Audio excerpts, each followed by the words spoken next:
Hi. Good morning. It's morning. We're doing a blog in the morning. Light. What is that?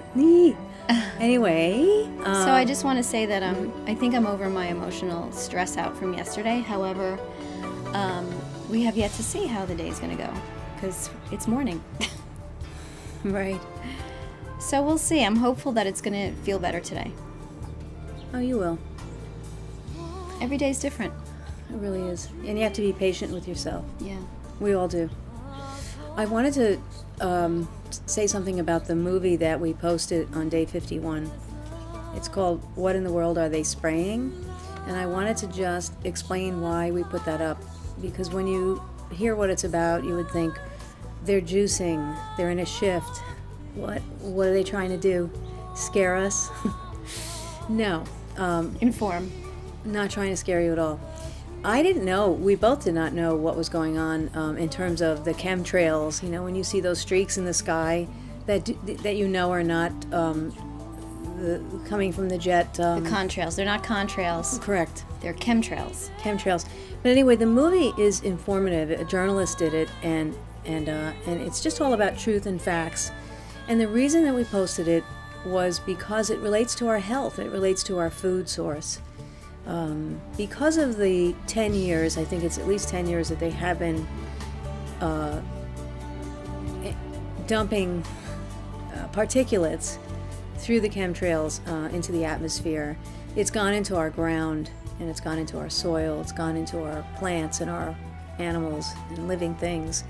And you can actually test it. You could take any of the soil where you live and or where you're growing things, and just take it to a lab and test it, and you'll find traces of aluminum and barium and strontium. Strontium, yes. Anyway, it's important for people who probably most people don't know about this to just have an awareness about it, and we have to look for positive solutions. We have to look for ways to move forward. Christine and I are not about pointing the finger at the bad guys because it's a waste of energy to do that. And in the film, it'll be clear to you who the bad guys are. Everyone tends to think the government is responsible for everything. Well, there are certainly, Not always. but there are people in the government, but there are people in any organization, depending on if they're greed. Private industry. Well, any organization has its greedy individuals. It's kind of part of life. So let's not waste energy trying to, or focus our energy trying to pull down the bad guys. Let's inform each other as much as possible about what's happening to our food sources and why we're getting sick. These things are making us sick, and they may have had an intention in the beginning for doing a good thing, because apparently with chemtrails they did. Well, do you want to explain? They were trying to address global warming, and something about the aluminum particulates have to do with the reflection from the sun and warming up the atmosphere. There's a whole sort of weather part to this. You kind of have to watch the movie to understand the science behind it. And I just want to add that the reason but how we came upon this film was we went to a film festival in Hollywood called Artivist Film Festival, which is a combination of the word artist and activist.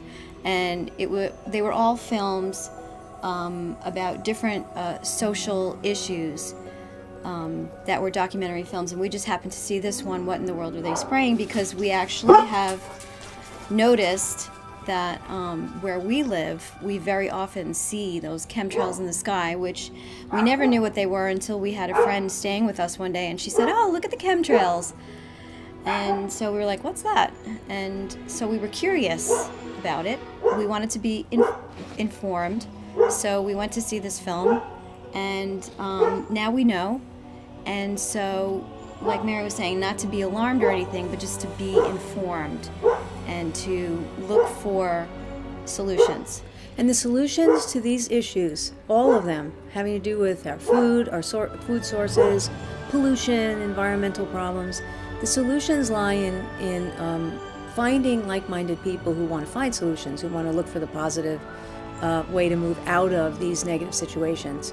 Don't you think it's interesting that with all of the cancer research that has been going on many decades, the rate of cancer has increased. I mean, more Well, than it was in Nixon's time when he started the war on cancer.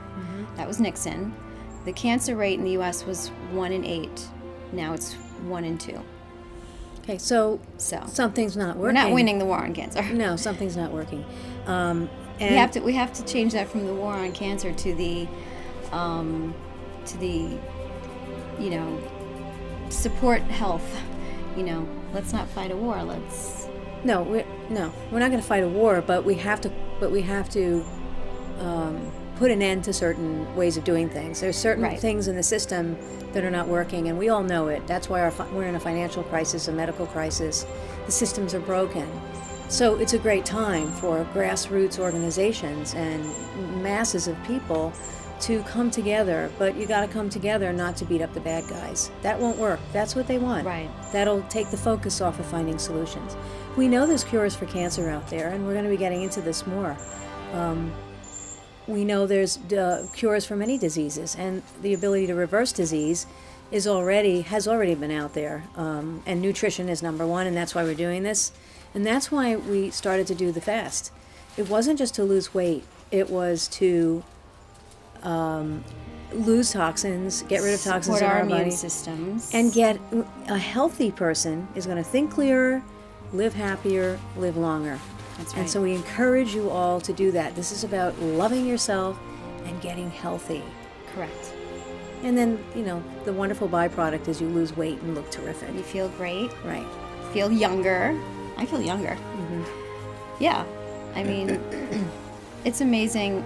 The differences I'm feeling in my body were things that I never expected. You know, and it's about being healthy physically, mentally, emotionally. You know, and the only way to fight disease, as we were saying, was to support your healthy body.